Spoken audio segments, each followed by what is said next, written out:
My name is Sara Marcketti, and it is my great honor to serve as the past president of Costume Society of America. I'm also a moral professor at Iowa State University. One of the continued highlights of my career has been working with Dr. Elena Karpova. She is one of our newest Costume Society of America members, and she also serves as the Putnam and Hayes Distinguished Professor in the Department of Consumer, Apparel, and Retail Studies at the University of North Carolina, Greensboro. You know, as an little girl, I remember sitting at the feet of my mother as she crocheted and knitted a one-of-a-kind poncho for her 70s-born daughter. I also remember waiting with bated breath as my grandparents every year would send me a very, very special dress. And I'd always look forward to seeing how much embellishment could be on this garment. Well, of course, we know that the glamour and fantasy of creation, as well as consumerism, is just one small component of our fashion industry. We can look at fashion and dress through so many different lenses. The lens of financial, the individual impacts of consumption, as well as the impact on our communities and the global economy. We can also view fashion through a historical lens, as so many of us in CSA do. Tonight, we will focus on the ethical considerations in the design of a fashion product. This session is one of 4 in which we highlight the authors of The Dangers of Fashion Towards Ethical and Sustainable Solutions. This was a project many years in the making. Elena and I were really fascinated with this entire idea of danger of fashion, the danger that's inherent in everything from the creation to the manufacture, the consumption, and ultimately the disposal. We are joined here tonight with 3 leading scholars, and we really hope that our session tonight, as well as the book, can be of use as we think about our own consumption, as well as how we teach our students. With no further ado, I will hand it over to my colleague, Elena Karpova. Thank you so much, Sara. So yes, the dangers of fashion, and here are the presenters of today's webinar who will open the 4-part series tonight. It is so good to have all of you tonight and be together. It is my pleasure to introduce our first panelist, Dr. Elizabeth Missy Bai. Missy is a professor in apparel design at the University of Minnesota. She co-directs the Wearable Product Design Center, an innovative synergistic think tank that allows researchers to explore methods and technologies that will change how we design, produce, and wear clothing. A fun fact about Missy: when she was growing up, she was considered tall at 5'9", which is no longer the fact today. So as a preteen, she had to learn designing and sewing her own clothes, so rolled up sleeves, high quarter pants, and waistlines that hid her ribcage were no longer a problem.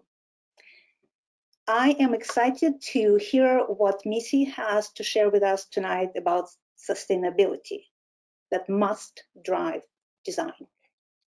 Well, first of all, thank you, Elena and Sara and CSA for pulling the panel together. This was a lot of fun to come back and revisit what I had written a while ago, and really things have changed a bit since even I had drafted this chapter. But the chapter really focuses on designer responsibility about products across the entire life cycle and supply chain, and really the critical design choices that designers need to make and the questions that they need to ask.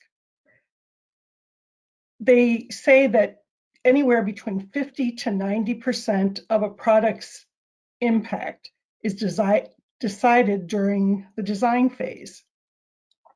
So there's quite a responsibility sitting there. The book also includes a bit of history from a Western point of view. And I guess if I was rewriting the chapter, I would be more inclusive with that. But fashion does reflect the values, the resources, and the culture of a society during a given period. So over history and into the future that we're looking at, the roles and responsibilities of a fashion designer must change. I hope that this chapter encourages the readers to ask, what will the role of fashion designers be as the 21st century paradigm of sustainable fashion unfolds? Design strategies and how design decisions can impact materials, fit, and use are huge, and designers have control over that. Selection and design of those materials, of the patterns, the fit, how the garment is assembled, and then the use and disposal are factors of our current system that can be improved on a micro level. However, I think the bigger potential for impact needs to come from developing innovative macro solutions that disrupt the whole system of how we produce and wear fashion. There is a seismic paradigm shift happening right now in the industry. And listening to many in the industry, there have been leaders for many, many years, but overall, we are behind and kind of making it up as we go and learn and share. For example, the Higg Index just launched a new product module that is much more inclusive beyond the supply chain in looking at potential impact of design choices. Different brands, different designers will have different priorities, but all can contribute in some way along the continuum. I am really excited because designers have the opportunity and the responsibility to offer, dream, come up with alternative scenarios and systems to disrupt current production and consumption systems with the goal of dressing people in a sustainable manner while improving the quality of their lives. Thank you. Thank you very much, Missy. I will ask questions on behalf of all designers, and especially young and upcoming designers. Because it's such a complex process to design sustainably, what would you recommend, Missy? Where should they start? Because it might be overwhelming, right? Like, I want to design sustainable clothing. Where do I start? So many choices, so many decisions. There are a lot of choices. Yeah, there are a lot of choices, and it is very overwhelming.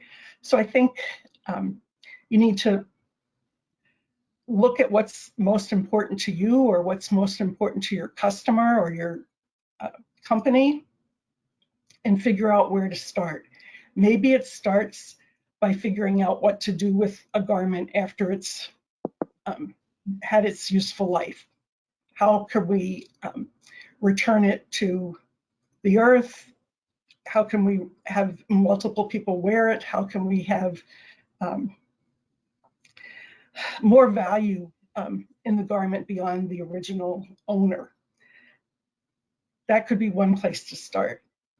Materials seems an obvious place to start, but just selecting something that you think is sustainable as far as the textile doesn't guarantee that the product will be sustainable. I think asking a lot of questions about the textiles that you want to use, trying to figure out where the least amount of impact is, whether it's how that textile is produced, if it's regenerative, that returns to the earth, if it's recycled. It is, there's not an easy answer, and there's not one clear choice. And that's why I said it's really important to consider your own values and the values of your company, maybe the mission statement, to help guide where you might start to work on this. Thank you, Missy. We have a couple more questions, and from Claire, who asked you to talk about how to better educate design students, maybe in light of your chapter or any other thoughts.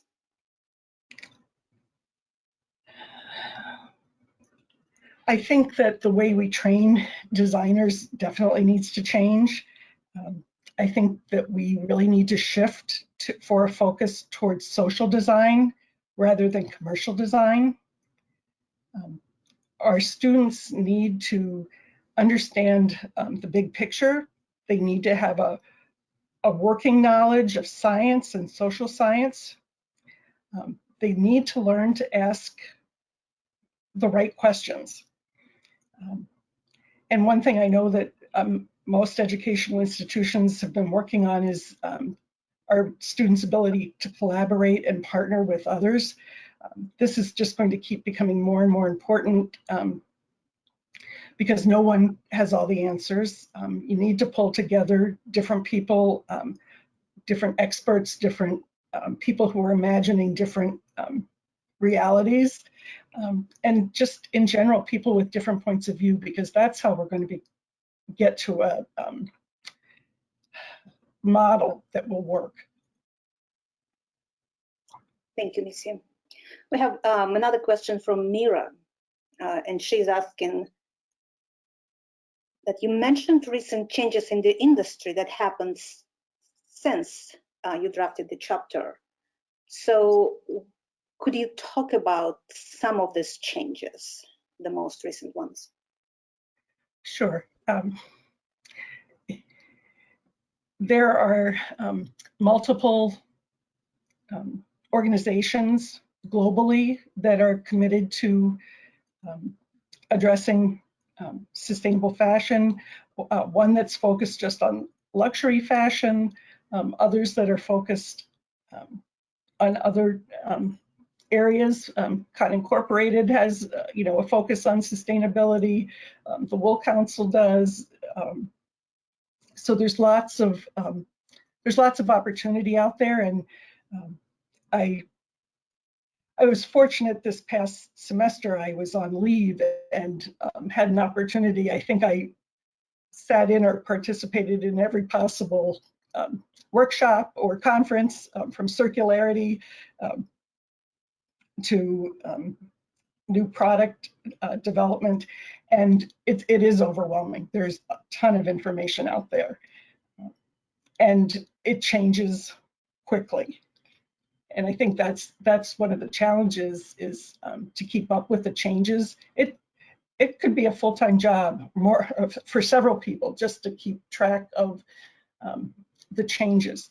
And I think that, again, that goes back to what are your priorities as a company or as a designer. If you're going to focus on textiles, then really jump in that area with both feet.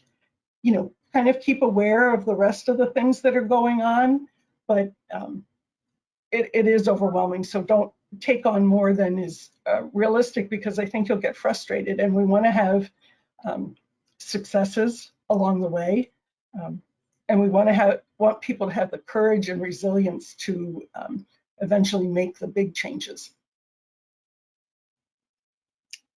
Thank you, Missy. One more question from Cambria Sinclair. What kind of seismic shift do you think the fashion industry needs? And how we can create those shifts and implement them across the board? I know it's like we are going to talk everything, right? But we can at least talk about it. I hope that our students are going to come up with those answers, to tell you the truth. We have lost, we no longer value our clothing. We no longer value textiles. We don't value the people who make them and care for them. And so I would like to see a shift toward valuing those resources. I don't think it's going to be an easy shift, but sometimes dramatic things happen. In the book, I talk about when World War II was going on and there was a fabric shortage, and so people were forced, there was limits on how long a skirt could be. Well, that only lasted a short time, and afterwards we ended up with a new look. But there could be regulations, there could be voluntary changes that people make. Yeah, it's a good question, and I think that that's what's so exciting about this area of study. Thank you so much, Missy. And I am going to turn it to Sara. Thank you, Elena. Thank you, Missy. Our next panelist is Dr. Jean Parsons. She is a very recently retired professor in the Department of Textile and Apparel Management at the University of Missouri. She is a recognized scholar in both design as well as history. Her research includes digital textile design, as well as the history of the apparel industry. You're probably very familiar with her book with Jane Farrell Beck on 20th century dress, and I was most fortunate to work with Jean on Knock It Off, A History of Design Piracy, published by the CSA series. Jean is also a 2020 Fellow of the Costume Society of America, and we are most looking forward to hearing from you, Jean. My chapter and Sara's chapter, it was co-authored and then with a student, Holly Erdahl, was on stealing fashion designs, which is also sometimes called design piracy. And I thought I'd start with just some definitions or some interesting ways in which we use language, because I think the way we use the language related to design and design copying is important. And it's been going on since really the beginning of the ready-to-wear industry. We've had design copying occurring, design piracy. So I pulled this ad from 1923 in which this women's department store in New York sort of defines each of the terms at the time. They have originals, they have copies, they have adaptations, but they don't have forgeries. For them, an adaptation means a variation on a design, and in fact, an adaptation could be considered by some to be an original if there's enough variation in it. The copy or counterpart, at the time, they were probably actually literally copying French design. They may or may not have had permission. The forgery is their equivalent of counterfeiting. In other words, you don't use somebody else's brand or label even then. And try to pass it off as your own. What the term that we use that they don't have here that came along later is knockoff. Again, copying designs. So I thought I'd go through some just visuals of all of these different terms and sort of sometimes fuzzy language. All but the last slide will be from our collection here at Missouri. This is two dresses the one on the right, the pink one, might be considered an adaptation of the Mary McFadden dress. It's not quite exact. It's got variations in terms of the shoulders and the wrap a little bit. This is actually one I bring into the classroom to show to students, and so that we can talk about what the differences are in terms of the appearance, in terms of the quality. You can kind of see the quality differences sometimes even when it's just on the form in terms of how it fits the form. So this is a good example of probably what I would consider an adaptation. It is possible for designers to protect things through patents. The copyright laws in this country do not allow for copyright of fashion design. They do allow for copyright of textile design. So there's very little protection through our systems for fashion design. You can use the patent system. This is what would be called a utility patent. In this case, it's a David Dow suit. He was patenting the actual construction technique that was used to create the suit. It's an actual Davidau on the left, and the patent number was sometimes, not always, put into the garment so you could see that it was a patent design. The suit on the right is not a Davidau suit, but it uses very close to the same technique that he used with his suits, and that's in the patent. I've looked to see if they ever sued anybody, but I've not found any suits against people who copied at this point. And there are very subtle differences in this one in terms of the structure. The Davidau suit has 4 rows of stitching around the collar. This one only has 3. So they're very similar. And from my perspective, it's still a pretty complicated, time-consuming process to construct this suit. The other kind of patents you could get is a design patent. And all you have to do with the design patent is simply say, I'm designing what this looks like. They are really, really hard to protect. It's traditionally been very difficult for judges in patent infringement suits to determine whether something is enough different to be an adaptation or an original, and to identify the differences between the one that's the copy and the original, excuse me. Other things that help to protect manufacturers, of course, are trademarks and labels. Again, we have 2 dresses that are remarkably similar in terms of design. They both have a synthetic suede. The one on the left has the Ultra Suede label, the actual official trademark logoed label for the Ultra Suede fabric. The one on the right does not. They feel a little bit different, but they are, in fact, remarkably similar. At least the one on the right didn't try to use a faux label on the dress. It is really closer to a design copy or adaptation. Other types of trademarks include logos, labels, the things that you see on a handbag, Hermes handbag or Louis Vuitton. These are very protectable, although it obviously occurs all the time.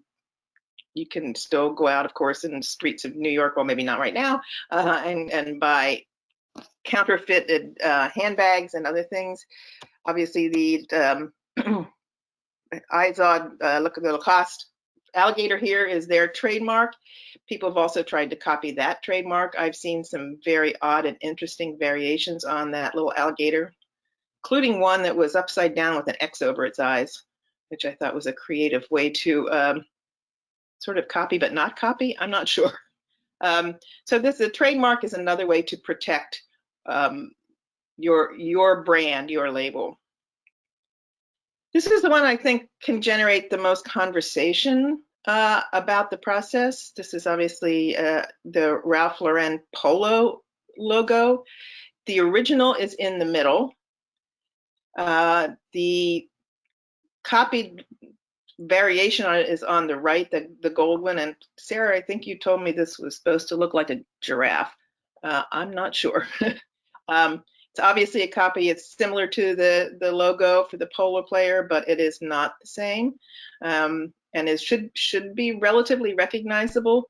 The one on the right, on the left rather, the red one looks exactly or close to exactly like the Ralph Lauren logo. You can see above them the labels that were in the 2 Ralph Lauren shirts, the original in the middle, and I am unclear on the shirt on the left. The label in the shirt with the polo in the square at the top is actually the type of label that the Ralph Lauren company uses in their outlet stores. So they do have identifiably different labels in-house for outlet versus original designs.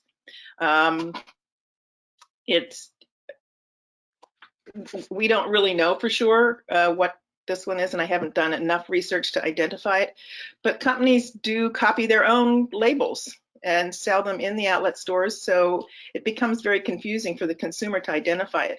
It's also possible that garments that were being produced as seconds sort of disappear from the factories, and the companies, rather than destroy them, which is a lot of time what the companies ask them to do, is to actually destroy merchandise if it's seconds and they can't sell it. So people at the factories will sometimes make garments disappear.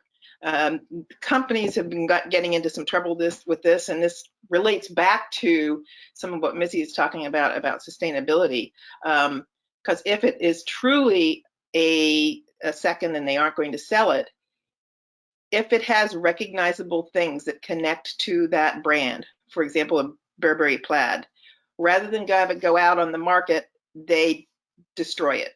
So we have a lot of garments that get destroyed. So they don't want anybody getting hold of it and selling it as their own or recycling it in some way as their own. A designer a number of years ago got in trouble for taking a Burberry coat and recycling it and sending it down the runway. He got sued by Burberry. So we have a lot of issues that are not just connected to the copying of fashion. And I think one of the things that perhaps we need to figure out how to do is educate consumers to what they're buying. I don't think they always can recognize it or see what they're looking at or identify what they're looking at. And as an educator, I think it's my responsibility, or was my responsibility, to educate the next generation. Students have a lot of challenges when they go out into the industry, and I hear stories often when they come back. So I think I'll stop there. And end with the fact that some people think that copying fashion is not a problem. They think that to do adaptations or to do copies gives people access to designs that they could not otherwise afford in some cases. So they consider it okay. Counterfeiting is pretty much never okay. Thank you. Thank you so much, Jean. And just to note, those two polos, I don't know if they're knockoffs or gray goods, but they were also purchased in Ghana, West Africa. So that gives it another kind of global dimension, right? To the selling. Yeah, there's a lot of layers and levels to this one. One of the questions that we hear a lot is there ever really an original design? And I know you could probably talk for hours about this, but as a historian, as a designer, where do you weigh in on this? I continue to be confused about what constitutes an original. I think these days it's very clear when you get into new technology that you can have an original design that can't have ever happened before because of the use of technology. If you look at Iris von Herpen's work, those are originals. But in the apparel industry, we move bits and pieces around. We change the silhouette a little bit, or we change buttons, we change collars, we change sleeves.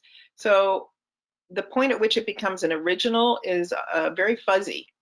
And I think originals happen probably, I think we have to determine what the variations on all those bits and pieces that happen together, how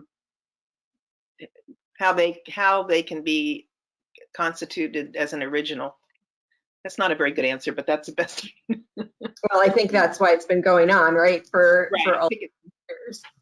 In a time when it's very hard to protect your intellectual property, how can small independent designers work from being knocked off?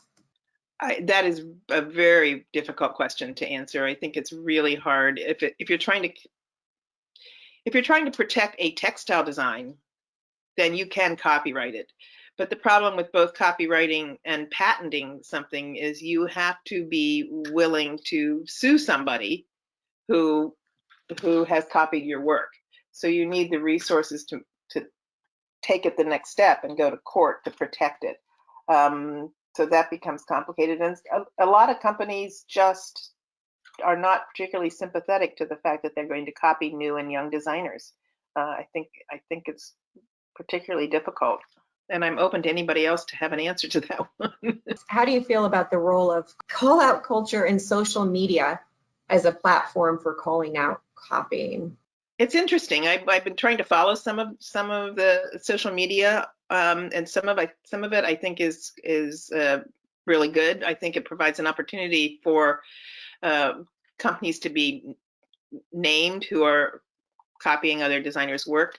I've seen a few where it perhaps got carried to an extreme, and where you actually get into that question of, well, is it a copy, or does it have so many generic things to it? I saw one recently where it was a trench coat, and the conversation led to, well, it's a trench coat. Is this sort of a generic design? Is it really their design? Again, it's the question of what makes an original. Great, thank you, Jean. Thank you, Sara, and thank you, Jean. And I am so thrilled to introduce our next panelist. Dr. Susan Kaiser is a professor in the Department of Gender, Sexuality, and Women's Studies, and the Department of Design at the University of California, Davis. Susan is very active in the campus Textiles Graduate Group and Cultural Studies Graduate Group. Her research focuses on the interface between fashion and cultural studies, with a current interest in issues of time, place, and subjectivity.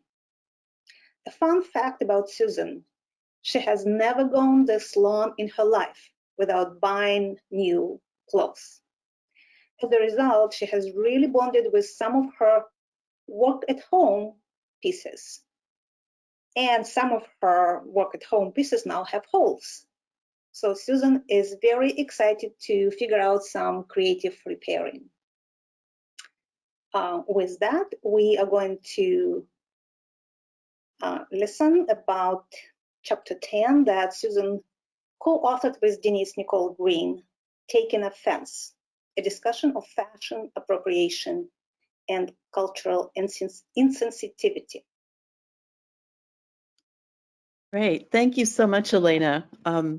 I welcome any suggestions on creative patching of my favorite sweater.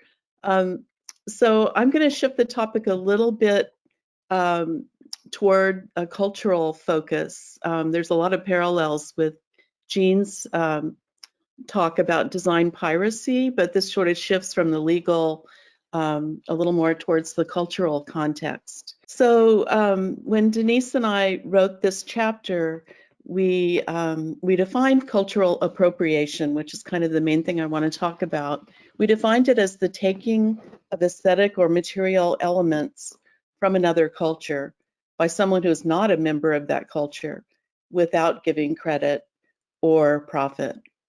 So this is where it kind of does dovetail with what Jean talked about.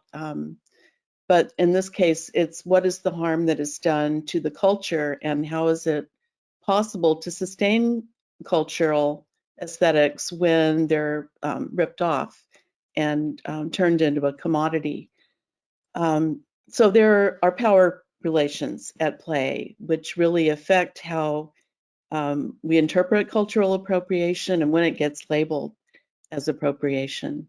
So in the book, in the chapter, we went through a lot of different terms that get used a lot to talk about this kind of situation where you have the power differences and you have the influence that shapes a new design. So we talked about inspiration, exchange, but that's not very level if it's an uneven playing field.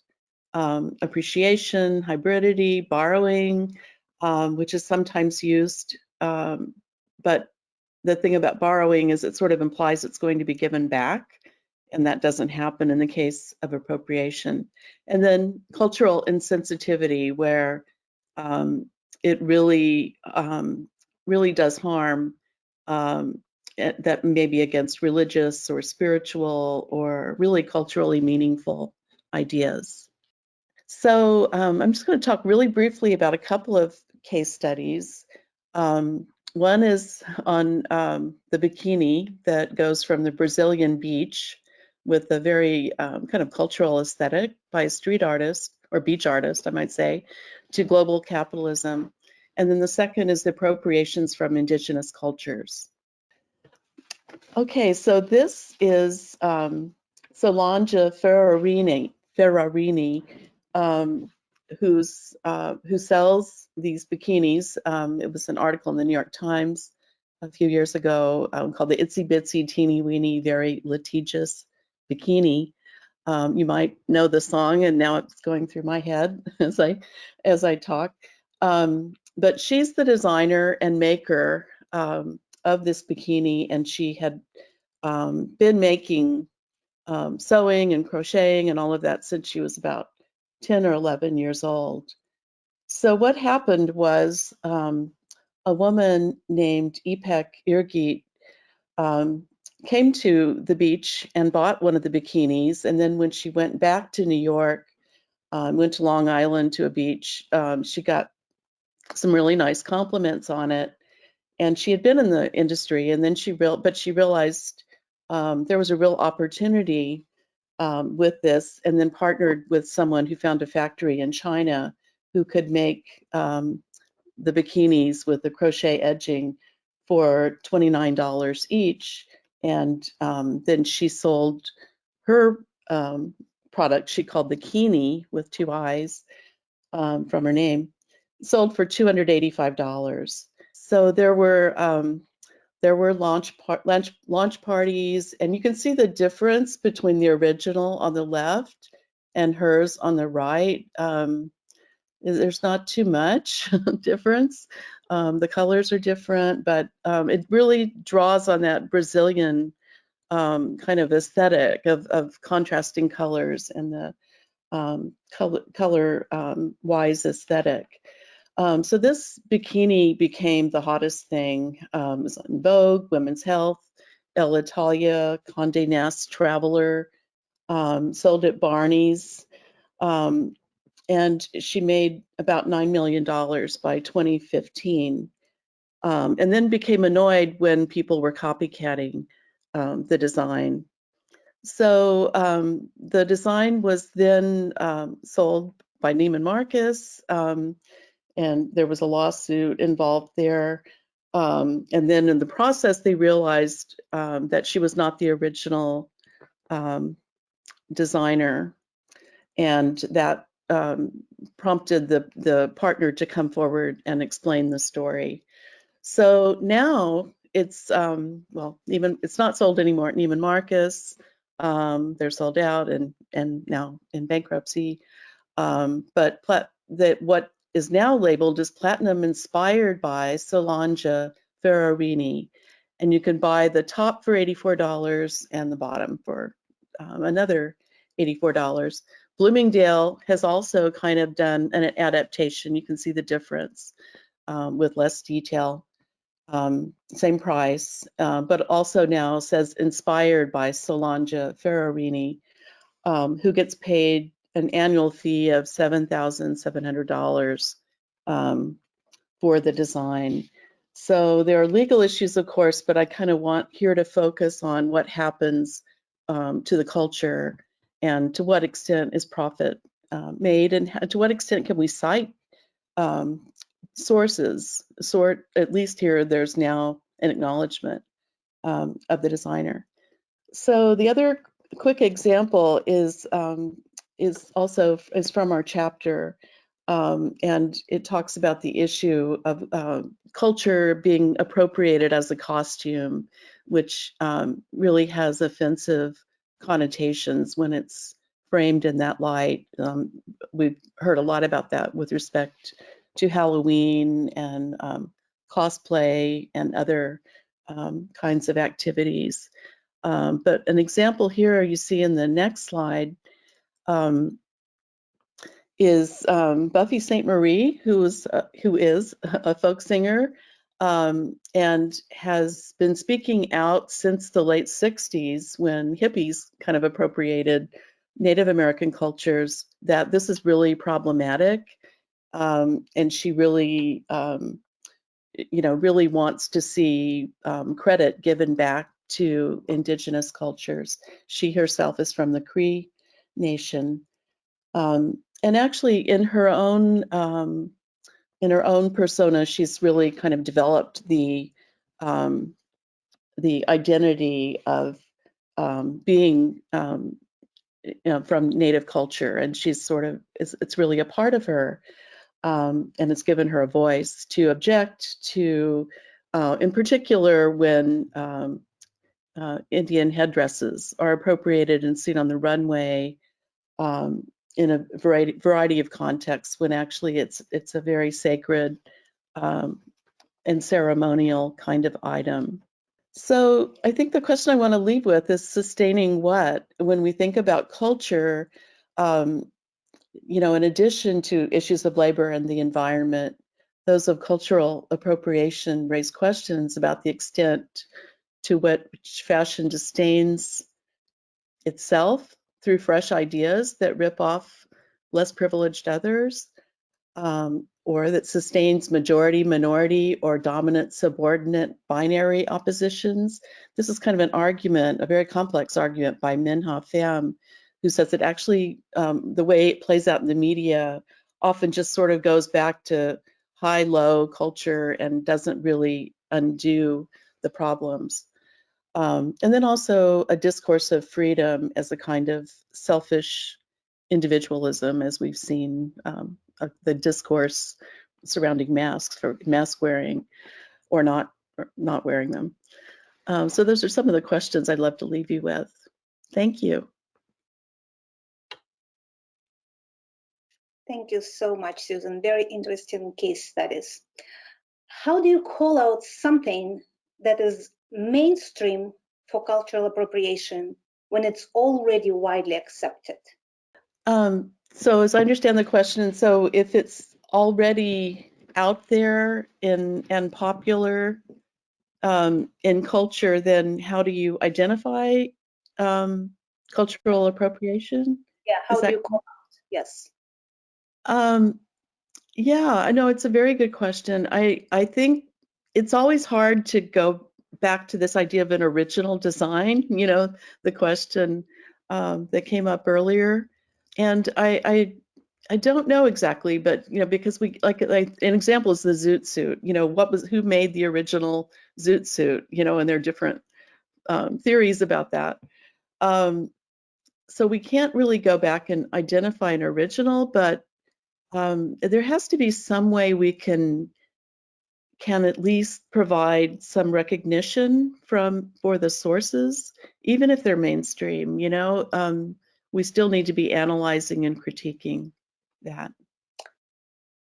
I have a question. She's asking, I was called out by a US colleague that I was engaging in cultural appropriation when I wore a piece of clothing that had no religious or ceremonial meanings that she had purchased during one of her travels abroad. So the question is, in terms of consumer behavior, when is it cultural appropriation when buying clothing when traveling to another culture? Does it make sense? Right? Yes, yes. I'm afraid it gets into issues of whiteness and race that some people feel are taking the concept of cultural appropriation to mean that there are a lot of clothes white people shouldn't be wearing, and that's really complicated because we can't. Our appearances are like broadcast signals, and we can't explain everything. Years ago, a student gave me a beautiful salwar kameez that I wore to her wedding. And then afterwards, I just didn't feel comfortable wearing it because I can't pull it off. Not to mention, I had a hard time with a scarf tying that. So and it's because of my whiteness, really, that I didn't feel that I could do that. And so I really think that's an issue that needs to be discussed more, needs to be analyzed, because cultural appropriation is so out there in our discourse. Students are fascinated by the concept. And I think there are some limits to when that term should be applied, but we can't you know, when we're wearing something, we can't say, I bought this and paid a real, you know, I helped the local economy in the place I bought it, or we can't say this was a gift for my student. We can't explain all that.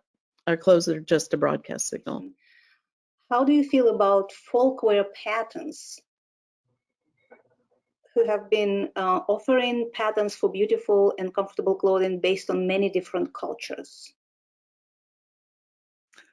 Wow. So I have a personal relation to folklore patterns. When in the 70s, when I was about to, well, have my son, turned out to be my son, I bought folklore patterns to make some kind of androgynous kinds of outfits. And you know, they've been around a long time, and no, I think it's a really good question. I think they mean something very different now, probably, than they did back then, because cultural appropriation is so so prevalent in our cultural discourse. So I think it's one of those issues that is still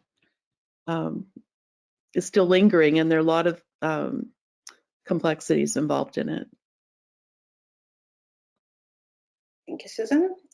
Jean or Missy, do you have anything to add to that, or any other thoughts to any questions that have been discussed? I haven't thought about that, but I don't know. It's more a question than anything else, of course. Like with the excuse me, with the folkwear patterns or any other patterns sort of like that, where I think it goes back to some of mine, which is the adaptation or original. If I'm using some other fabric and it's the silhouette that that makes you identify it with the culture, or it could be the textile pattern if I chose a textile that was identical. So then I don't know. What do you think? You get into a lot of very fuzzy kinds of identifications. And it goes also to what Susan was saying about consumer awareness or educating the consumer. You know, it's no longer okay to just say, well, I didn't know that was offensive. And I've had this conversation with one of my Indigenous graduate students, and her take was that it's okay to wear something as long as it's not spiritual or traditional, and if you bought it from a maker from that culture, she thought it was fine to wear. But I think that there's so many different opinions on the consumer side, on the observer side, on the maker side, that it is really a difficult and interesting question. Yeah, you know, a lot of times it gets framed as this opposition between appreciation and appropriation. And, you know, to truly appreciate by buying from a maker and supporting and making sure that it's not an insensitive kind of use, like the, you know, Indian headdress is they're just really different things, you know. And I think the challenge is when we are interacting and people view our appearances, they just can't tell. They don't know all that. And so it's become kind of the call out culture, you know, that's happening, you know. So it makes it really, really hard for those of us who love, you know, clothes from a variety of cultures. In your thoughts about the Harry Styles J.W. Anderson cardigan pattern being released to the public and sharing of design? Hello, hi everybody. This is Graham Wetzberger. I'm the coordinator for Conversations on Dress. I'm just going to say my comments on the J.W. Anderson cardigan. You know, I think it's pretty cool that they're putting it out there in public domain. We've been seeing this with like 3D printing, people putting the patterns out there for kind of similar items. If you look at the cardigan, it's very much kind of like a beginner's crochet quilt or blanket that's made up from many different squares. So it's kind of simple in its construction, but I think, yeah, to stop it from being appropriated and knocked off, they put it out there as free content for fans and for people on TikTok. We don't see that very often in the design world, so it's pretty cool. I would love to see the pattern for Anderson's Loewe elephant bag out there. That's a much more complicated piece of architecture. Thank you, Graham. We want to thank the panelists, Jean, Susan, and Missy, and all of you. We really appreciate your time. And please feel free to contact myself, Elena, or any one of the panelists. Thank you and good night.